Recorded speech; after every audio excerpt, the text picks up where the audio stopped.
I think perhaps the greatest thing that art does for us is that it brings us to a world which we can create, which we can imagine. There are ways in which you can change mental states, affect the brain through music and through movement, which you can't through talking. For my patients, it's not the postures or the movements that are important, it's the feeling that is important. The body is extremely important in terms of what's happening with your emotions.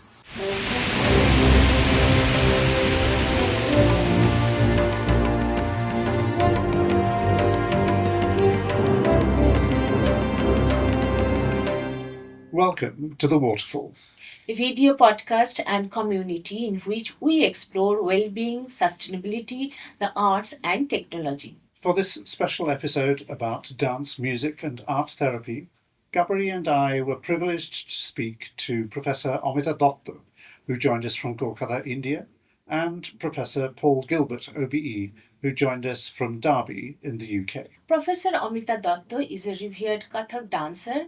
She is a professor of dance in the Uday Shankar Chair at Rabindra Bharati University. She has established a dance therapy center at the university. Professor Paul Gilbert OBE is Professor of Clinical Psychology at the University of Derby. He was the head of the Mental Health Research Unit at the Derbyshire National Health Service Trust. He has written several books, including The Compassionate Mind, as well as over 300 papers. He pioneered compassion-focused therapy and has founded the Compassionate Mind Foundation. Particularly in the Indian traditions, the use of the body in movement is thousands of years old. I mean, we obviously have yoga as most people know about yoga and so on, and how we experience and change and focus on our body, learning to use our body for things like mindfulness and awareness. And then there's other approaches such as Qigong and Tai Chi and that sort of thing. So the way in which the body is used and the way in which it can be harmonized with music is very interesting in terms of the mental states it creates and can change. So there are ways in which you can change mental states, affect the brain through music and through movement, which you can't through talking. So I think that what Professor Amita has to say and share with us is extremely important, because really that's what you're trying to do in all forms of therapy. You're trying to change what goes on in the brain. Because if you don't change physiological systems in the brain, if you only change people's thoughts or something, they don't actually change. You've got to change the body as well.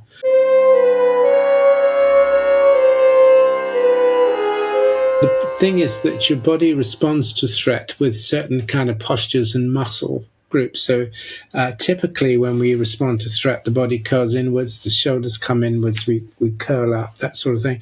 If you're fighting, you always fight like this. You protect the front of your body. You pull your body in. So one of the key issues when we're working with the body is to open the body. So they open the chest. We engage in a different type of breathing, which is called vagal, or 4 breaths per minute or something like that, where you focus on the out breath, that sort of thing. But the body takes on the posture, takes on the muscle tones of threat, preparing you to run or preparing you to fight. So the body is very important because emotions operate through the body, and therefore if you can use the body, you can also stimulate different types of emotions. And in compassion-focused therapy, we're not just interested in reducing threat emotions in the body, but we're also interested in increasing positive emotions, affiliative emotions, compassion emotions, caring emotions, affectionate emotions, through the process of experiencing body movement. When we teach dance, we always tell the students that you think first. You feel first. You have the emotion within you. And then automatically the expression will come. Otherwise, how do we explain? I mean, you come from a different country, a different set up all together. You have different stories, we have different stories. But why do people respond? Because we all have the same emotions and we react in the same way. And so, in my system of dance theory, it is not the movement that is creating the emotion, it is the emotion that is creating the movement. Yes, I mean have a slightly different view. We believe it's a two-way street, that the body does actually can generate emotion. It's not all generated by the mind. For example, simple experiments. For example, if I ask you to hold a pen like this for 5 minutes and then I show you a sandwich, or I ask you to hold a pen like this for 5 minutes, if you've held it like this stimulates disgust in your brain. It's a disgust facial expression. And so you'll see the sandwich, I don't like that. But this stimulates a smile. And so when you see the sandwich, oh, I quite like that. So we can use the body to stimulate emotion. If I get you to breathe fast or breathe slow, you'll have different emotion. If you get a virus, you'll have different emotions. Something happens in your body, you'll get different. So the body is very much a source of emotion. The mind is, of course, it is, and imagery and fantasy and all of these things are fundamental to emotions too. But it's a two-way process, and that's why, for us, we can use the body to generate emotion. For example, if you do breathing exercises like this, if you do vagal breathing all curled up, as people do over the computer, it doesn't really work. And one of the reasons that the West have got poor vagal control is because they're always sitting at computers like this. Whereas actually, to get good vagal control, you need to have your shoulders back and you need to be breathing into the diaphragm. So the body is very important for creating and experiencing emotion, and what's happening in your body will generate emotions for you. We're doing a study on menopause, and as women go through the menopause, they get major changes in the body, which produce major changes in their emotions. So we see it as a two-way street, not a one-way street.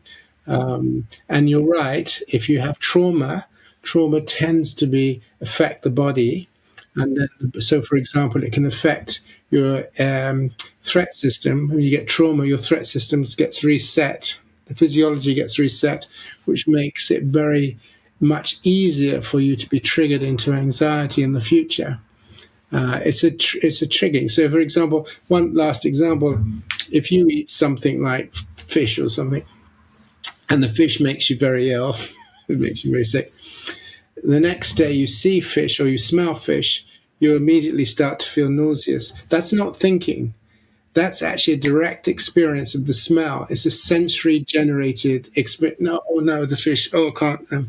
You're not thinking, oh, that's fish. Oh, now I feel sick. It's not that. It's a direct body response. So the body responds directly to stimuli, and that's why I think when we're working with the body and using movement, so when we do assertiveness, we can do assertiveness with movements. It's much more powerful than if you just try and sit and do assertiveness like this. Anyway, that's our view. So it's a two-way street. It's these signals between body and mind are always two-way.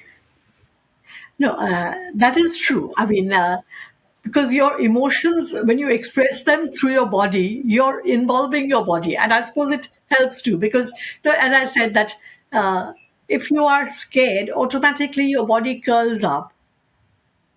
And if you look at something with admiration, then your body expands. So the body goes hand in hand with emotions, I suppose.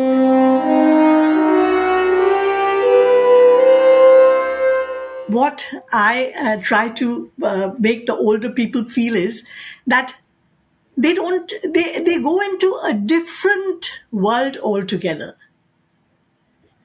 If they think of romance, then I say that think of the time when you experienced love, when you had someone to love, you were loving that person. Go back to that time, and automatically the person is no longer old.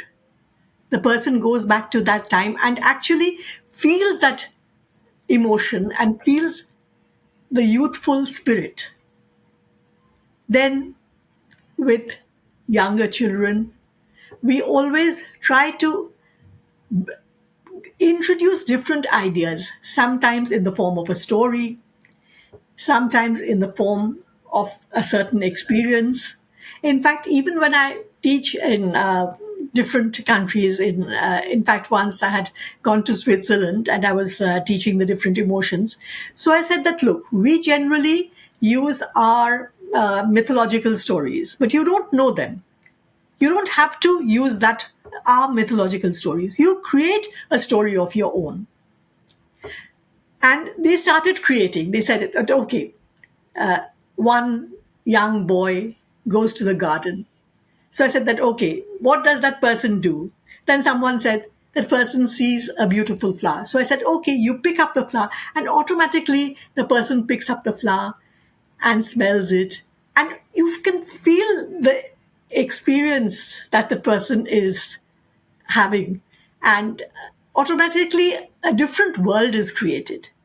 I think perhaps the greatest thing that art does for us is that it brings us to a world which we can create, which we can imagine. And so maybe our real world is not all that wonderful. Maybe we are going through a bad phase in our life. But we can always control our minds and our imagination and create a very exciting and a very beautiful world for ourselves. And we are doing that in dance all the time. And that is what I teach my patients to do also. I said, you don't have to have all the movements perfectly. Maybe when I'm teaching professional dancers or dancers at the university, I emphasize on the correct movements and the perfection of the various postures. But for my patients, it's not the postures or the movements that are important, it's the feeling that is important. I will just digress a little bit and I'll just tell you a little incident. There was one lady, I'm sure you have heard of Rotary, and her husband was the Rotary district governor, and they were going to an international conference. And so the district governor's wife came and said that, look, I'll be going over there. I want to do an Indian dance. And she was 60 plus. So I first thought that, okay, she has never danced in her life. What do I do with her? How do I teach her dance? And then she said, look, I can't sit up. I can't sit down and get up. I can't kneel down, but you have to do something for me. So I said that, look, you pray to Lord Krishna. Can you hear his flute? Can you respond to that? And immediately I could see that maybe the movements were not perfect, but she could hear the sound of the flute. And the expression in her face changed, and it was so beautiful. So I said that, look, you do this. Forget about the correct postures. Emphasize the feelings, and automatically people will start feeling together with you. And I think that is one more thing which dance does. It works in two ways, for the performer as well as for the audience. The audience feels along with the performer. That also, I think, is something great that dance does for everybody.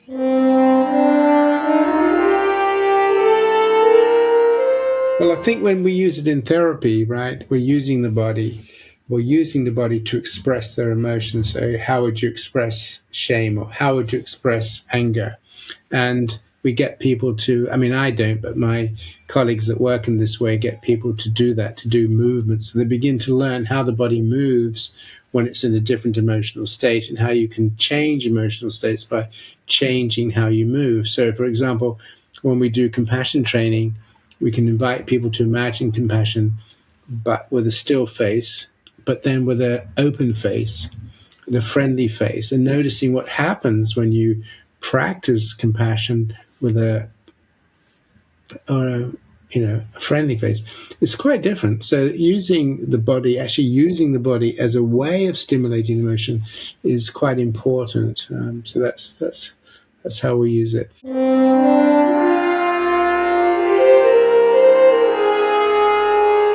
See, generally, in a dance therapy session, we try to, as like every individual has their own problem, and or their own problem, and so we try to understand the person's background, what that person is feeling, and then, of course, I would just like to say that, like, if a person is scared, yes, we say that, okay, show that you're scared. Because sometimes, like people, they are, I suppose, they don't want to open up. They don't want to show their emotion. So I suppose the body comes in, but we always emphasize the fact that you show that you're scared. Like we teach them different movements, which is again, like the use of the body. But I think if a person does not have any inhibitions, if they are not sort of forced to restrict their movements, then they will feel the emotion and open up gradually. And in dance therapy, what we try to do is that we try to bring in different emotions. As I said, that if a person is feeling depressed, then we try to make that person think of a better time, of happy times, of a happy situation. And then we say that, okay, you think about that situation, you try to create that situation, and automatically the facial expressions change. And then we say that don't try to force yourself to be rigid as far as your expression is concerned or your body is concerned. Be open. And then they start expressing. Once they start expressing, then the movement also helps in their change, in their becoming more normal, in their overcoming their problems. In fact, we used to go to an old age home, and there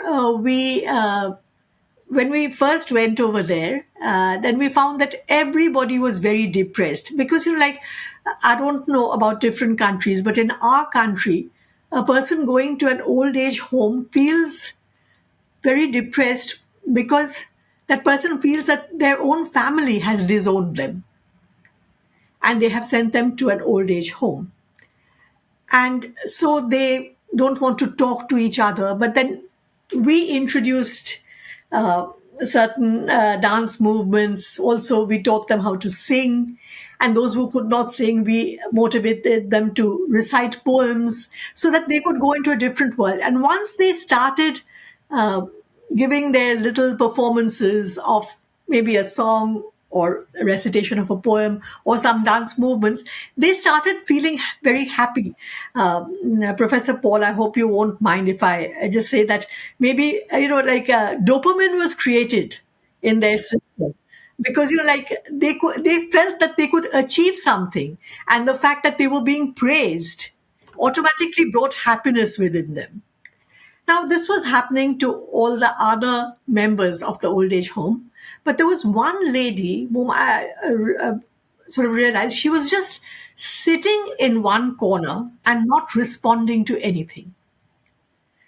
She was not smiling, even when people were reciting poems or singing. She was just oblivious of the fact that these things were happening.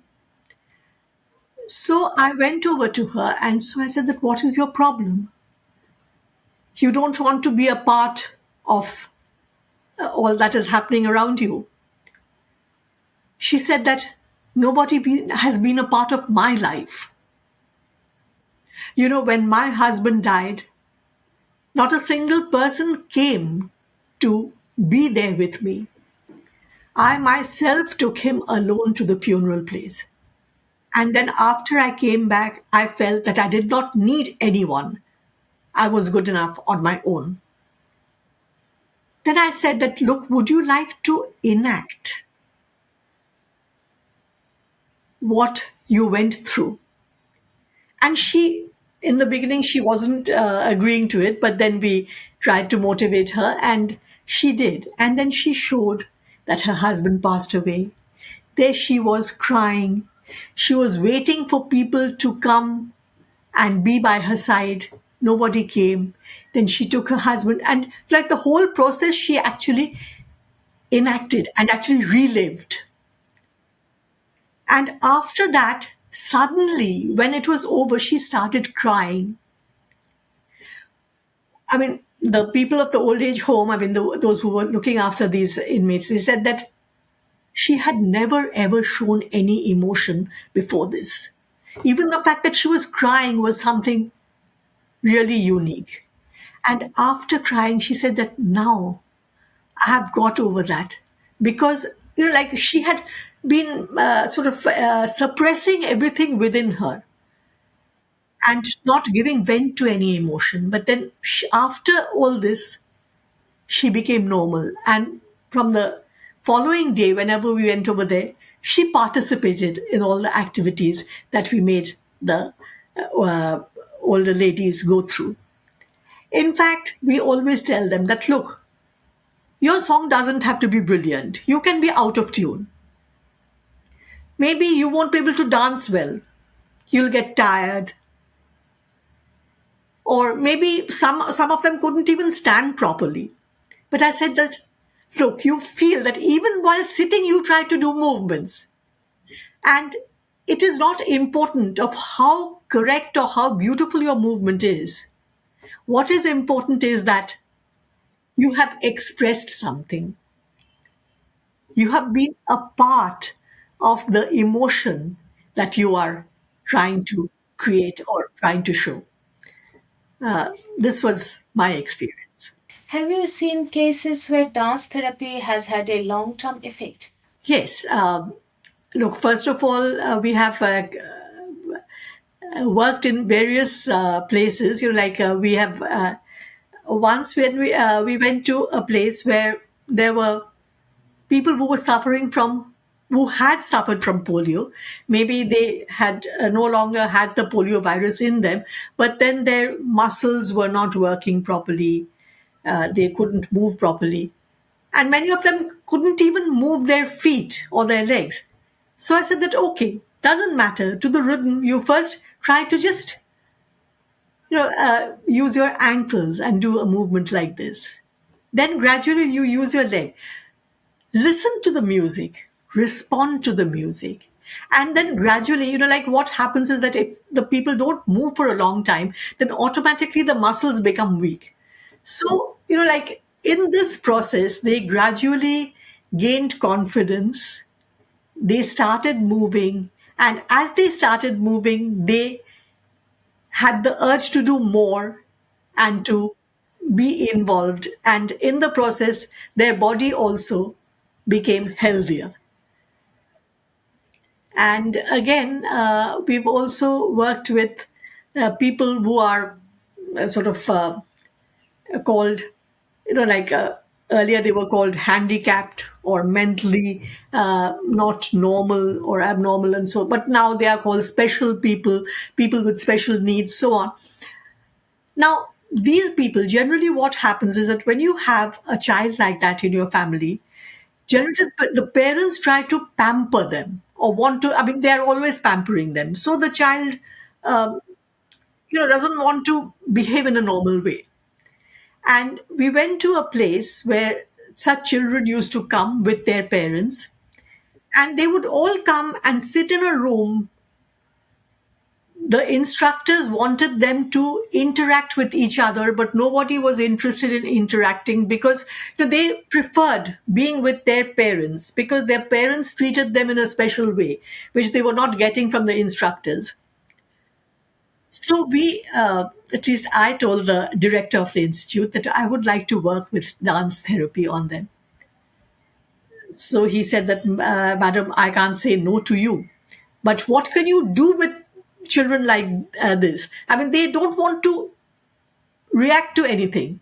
Most of them turn towards the wall or they put themselves in a corner and look at the corner. So I said, that doesn't matter. Let them do what they want. And I had a group of my students dance in the center of the room. So when they were dancing with the music, the special children, they, in the beginning, they did not respond. Then they became inquisitive. They turned round and tried to see what was happening. And then some of them showed eagerness to follow the movements. And some of them did follow and could follow the movements. So actually, we created some special dance numbers for them, not very difficult, very simple ones. And then we had them perform at our annual day at our own university. When they performed, I mean, like we had two or three groups performing, then as one group was coming out and the other group was entering, the people who were entering suddenly told the ones who had been performing, "You did very well." Now, that is something that is not so well out of the way, or it's not something that is so amazing, but the parents were stunned. They said that our children had never ever appreciated somebody else. So, like through movements, they are no longer thinking. They are using their movements. Like this idea of emotions and emotions controlling movements. This is perhaps relevant to people who are can think clearly. But to those who can't think clearly, if they do certain movements and if they follow movements, and another thing which I noticed is that when you teach such children, they try to follow all the movements without using their own brain. And usually they can copy very well, which normal children can't, because normal children, if they forget, they try to make up a movement of their own. But the special children, they can copy very well.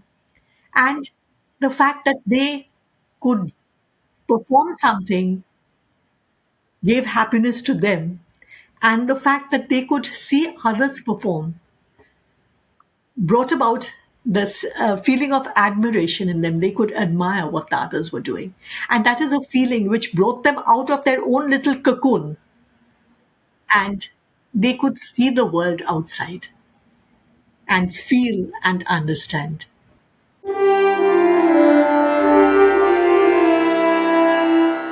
Well, the first thing is, I think it's what Professor Amita said is absolutely right. Right, the body can be the lead. It doesn't always have to start with the mind. It can be the body. Now, sometimes with children, you can get them doing things like hitting the drum. If they're very withdrawn, just give them something and they can start hitting the drum, or maybe shaking a tambourine.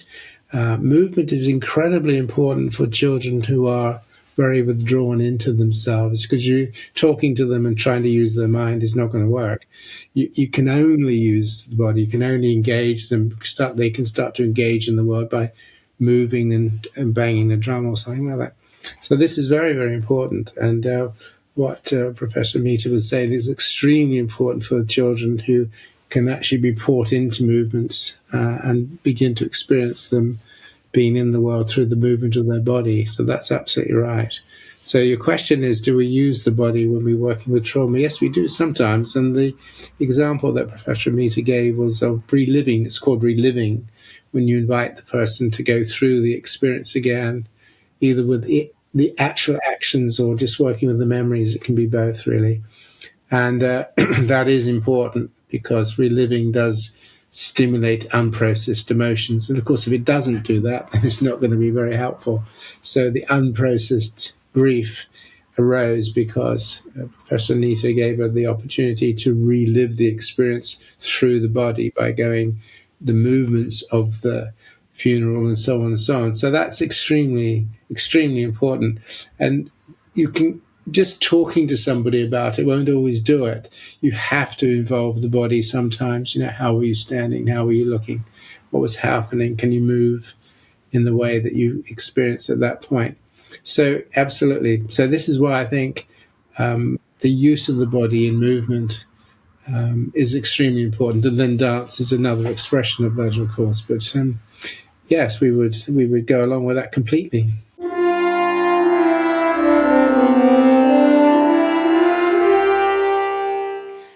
classical dance has its own vocabulary of hand gestures and postures. So, do you use hand gestures in dance therapy or do you rely on whole body movement? My role as a professor of dance is, divided. I mean, first of all, I'm training professional dancers to become excellent performers. Over there, I'm emphasizing on perfection, clarity, then on various hand gestures. But when I'm treating people for dance therapy, that is something else. I'm not trying to make dancers out of them.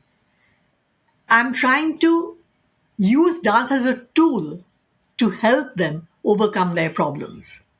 But yes, we always believe that certain gestures are helpful, are good for your body. For instance, like namaskar, which is in the term of dance, it's called Anjali Mudra. Okay, so it is said that this is good for your body because like the right hemisphere and the left hemisphere is connected, and it brings about well-being. But even if you don't think about that, we always do this, even in our day-to-day life. For instance, today when you were introducing me, I did this. And it is a gesture that is used everywhere in India, whether you're dancing or not. And like if you praise me, I do this. If you're introducing me, I do this. So that helps. But other specialized mudras, I mean, for that you need power in your fingers. You need a lot of practice. And this generally we don't always use for our patients. But again, we can tell them that, look, if you're trying to show a flower, try to create a flower with your fingers. It doesn't have to be perfect. It can be like this. I mean, I don't know whether it looks like a flower, and or it can be like this. And these are special types. But then again, we say that a bird. How do you show a bird? You can show a bird like this, and they start using their fingers. And sometimes, like little children or especially able children, they love to use their fingers. I mean, we say that, okay, this is like a deer. And even though maybe they won't do it so well, but they will try to use their fingers, which again, I think it helps them in bringing about circulation to their fingers and to their extremities. And but it's not always that we teach them the entire set of mudras, which we teach to the people who are being trained to become professional dancers. We have some people who work with Aboriginal people in Australia, and they are very much a painting culture. They're not so verbal. So when we started to do it, they wanted to paint compassion, they wanted to paint anger, they wanted to paint pictures to describe their feelings, and they could then change their feelings by changing their paintings. And art therapy in this country is quite important as well, where people express feelings, but also not just expressing feelings, but also painting pictures that could create feelings, like create a picture of compassion. What would that be like for you? And usually you find that it opens up this, there's a lot of yellow in compassion, and people have sunshine and that sort of thing. In terms of movement, yes, movement is extremely important. Once again, I'm not a movement therapist, but certainly we have people who do martial arts, and they practice a lot of martial movements to experience different types of energies flowing through the body. The energy of fear and the energy of aggression and that sort of thing with body movements. So that can happen. And we're very interested in compassion, the concept of compassion movements, compassion coming in, compassion, all of those things. So yeah, we do use movements. I mean, nothing like Professor Amita, of course. But if you had a flower like this, you would say to them, so what happens if you imagine this flower just opening up? how does that feel in your body? How does that feel in your emotions? So that you're going from a closed position, and now it's opening up. Could compassion focused therapy include dance, music, or art therapy? For example, in cases where someone is too traumatized to speak. Very much so, yes, very much so, yes, very much so. I mean, if you think about how would you create a compassion dance, how would you create a dance that was a joyful dance? How would you create a compassionate dance that was able to be in tune with the sorrows of the world? Because compassion is also about tuning into the sorrows of the world, as well as the joy of bringing the end of suffering. So engaging with suffering, bringing the end of suffering. And there are dances that are look at that as the cycle of compassion. Compassion is a cycle, engaging, becoming involved in feeling the pain of it, and then moving through to resolution. I think the key thing with traumatized people is they have to feel safe. The most important thing with trauma is they do not feel safe. They're in a state of high threat. So you have to be able to spend time with them, maybe talking to them without expecting them to respond to you. So they just get used to your voice. They get used to you sitting next to them or with them or whatever. And then gradually you look at the nonverbal communication. You see if they start to look at you more, or the face softens up a little bit. But if people are very traumatized to the fact that they're not responding to you, it's a very slow process of them becoming familiar with you, feeling safe with you, before they start to respond to you. So sometimes, for example, they need to sit by the door, so that you have to put the chair by the door and leave the door slightly open. I mean, that's rare, unless people have been severely traumatized. Often children who've been traumatized by war, those children can be very withdrawn, and that takes a lot of time for adults to help them feel safe, because they've seen terrible things, and so that is very, very tough. But that's specialist work. But again, it's really about how do you help children who are being very traumatized to feel safe and not to feel threatened, and that's not easy to do.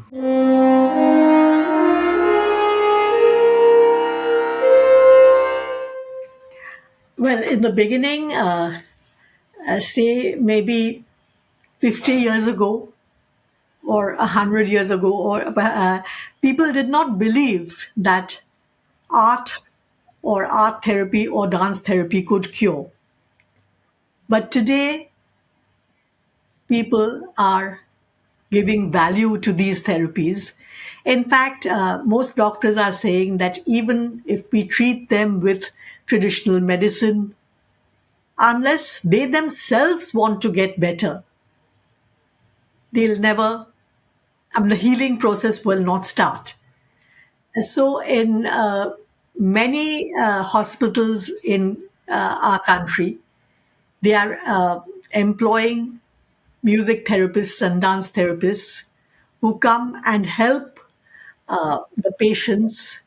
I mean, as we say that we are not doctors, we cannot guarantee full treatment or cure, but we can help in the process.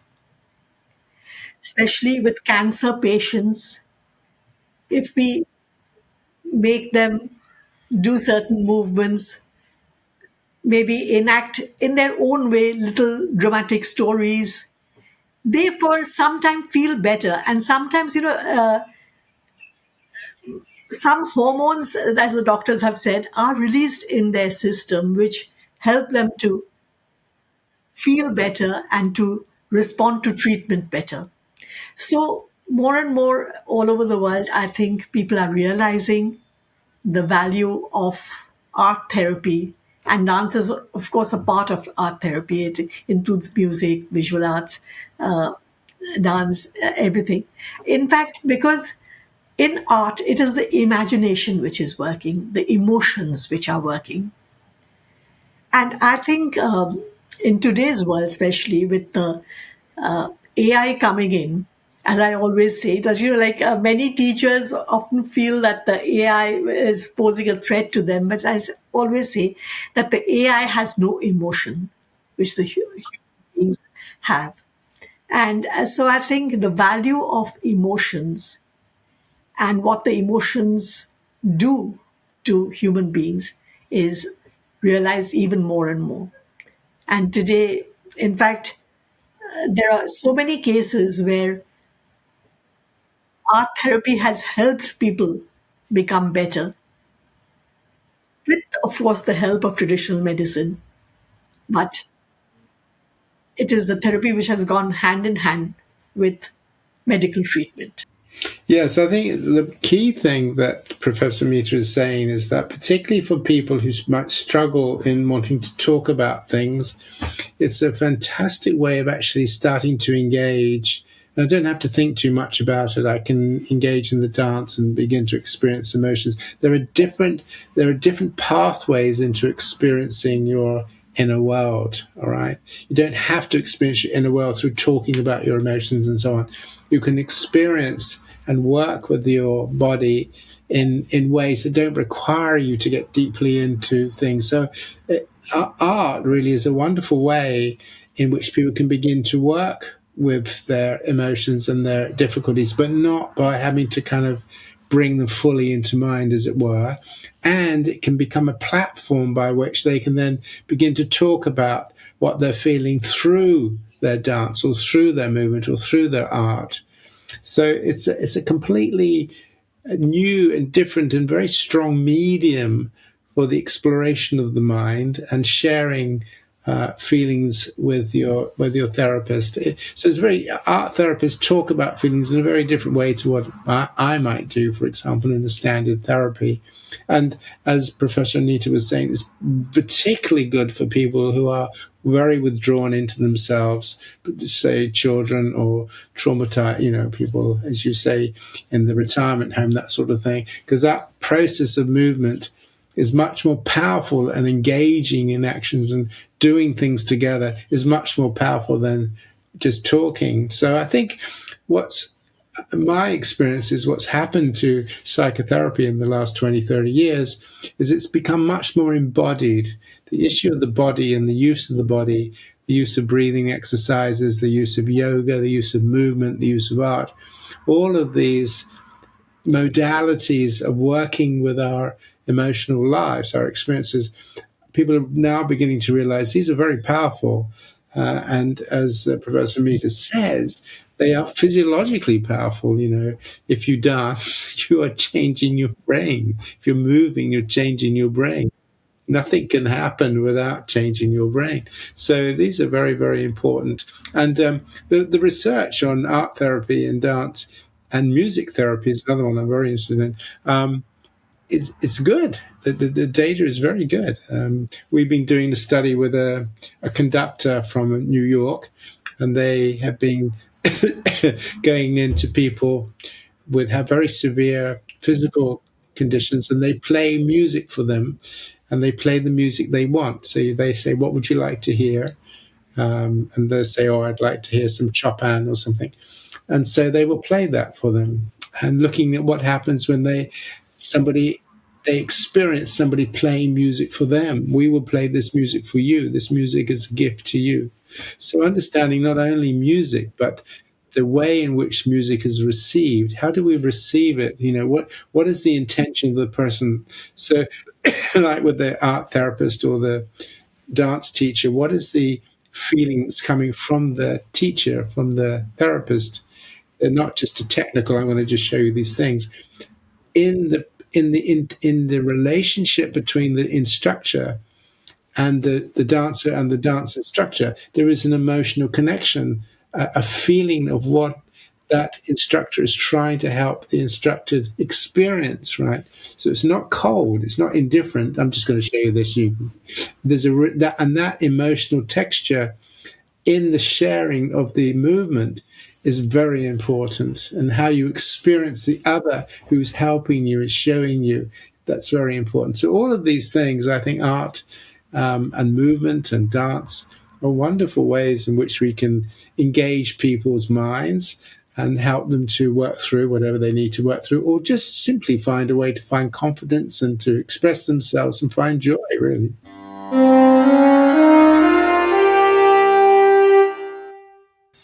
This is about people, I mean, especially women who have been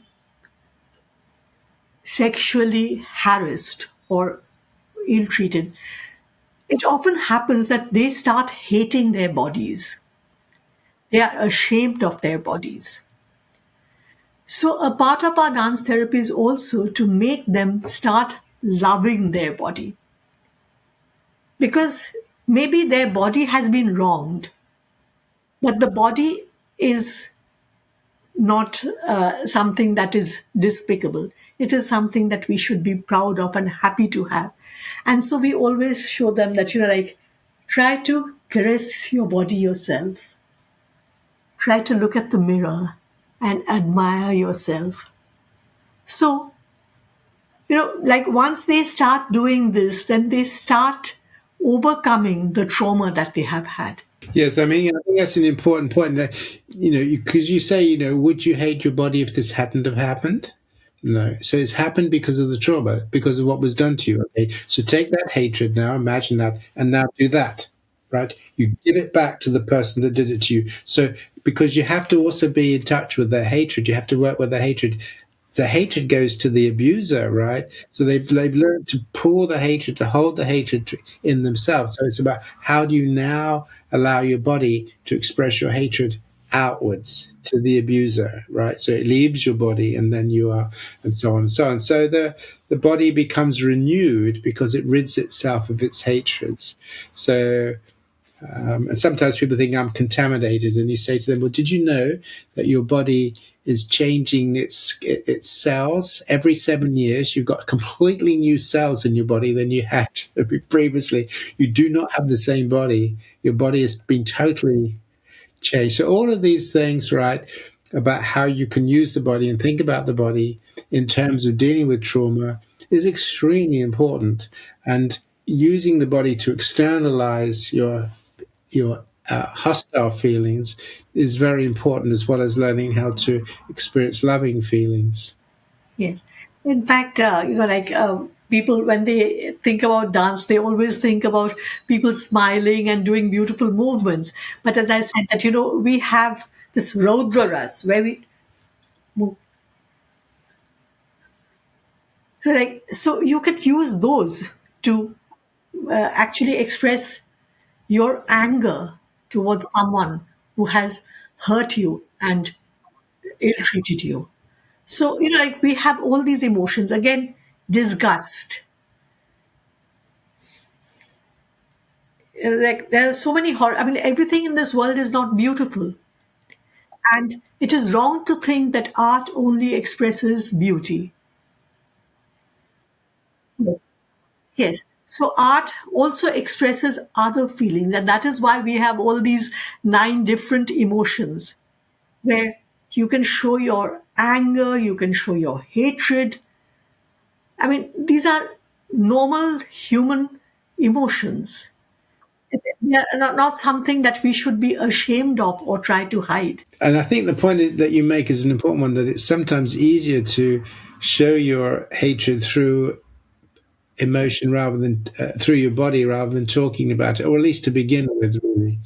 Definitely. Our thanks to both Professor Paul Gilbert and Professor Amita Dutt for taking the time to share their insights with us. Please take a look at our special episode about the As You Like It creative well-being retreats, and look out for our episode about Kaberi's Indian dance workout. Obhi and I look forward to reading your reflections about this episode, as well as dance, music, or art therapy in the Waterfall community.